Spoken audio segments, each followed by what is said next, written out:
అంటే ప్రతిపక్ష పార్టీకి సంబంధించిన నరేందర్ రెడ్డి అనుచరులు వారి మాత్రమే జైల్లో పెట్టింది, మిగతా వారిని పార్టీ పంపించడానికి కోరుతుంది. తప్పు, శుద్ధ తప్పది.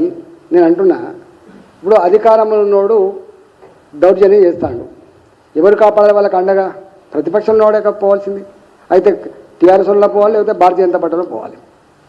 టక్కన అందుబాటులో ఉంది కాబట్టి ఆయన పోయినట్టున్నది.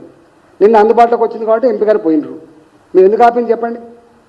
ఇప్పుడు జనరల్గా ఇప్పుడు ఇంతెందుకండి, నేను మాట్లాడి పక్క పెట్టు, ఇదే భూముల గుంజుకునే సందర్భంలో కావచ్చు, లేదా ఇట్లాంటి సంగతి జరుగుతున్నప్పుడు కావచ్చు, రేవంత్ రెడ్డి గారు మాట్లాడిన మాటలన్నీ మీకు పంపిస్తా, ఒక 10 సీట్లు పంపిస్తా.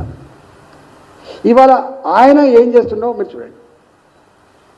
తన్ని తరమండి అని చెప్పిండు ఆయన. ఇంకా భాష నా నోట్లోకి వస్తలేదు, మంచి భాష కాదు అది. ఇవాళ అవునండి, నరేందర్ రెడ్డి గారు ఇప్పుడు నేను పోతా, మేము అండగా ఉంటాం, ఎవరితో చూస్తాం అనమా? చెప్పండి, అనమా అండి? ధైర్యం చెప్పమా? అండగా ఉంటామని చెప్పమా అండి? నాయకులు చేసే పని ఏందండి? నాయకులు ఎందుకండి? ప్రజలకైనా ఆపద వచ్చినప్పుడు, అధికారమే నేరమై దౌర్జన్యం చేసినప్పుడు ప్రశ్నించడానికి ఎవరు ఉంటారండి? ఎవరు ఉండాలి కదా. తప్ప గట్లయితే 100 సార్లు అరెస్ట్ చేయాలి రేవంత్ రెడ్డి గారిని. ఆయన అధికారం లేనినాడు ఆయన మాటలకు 100 సార్లు అరెస్ట్ కావాలి. మరి అయిందా? చేస్తారా?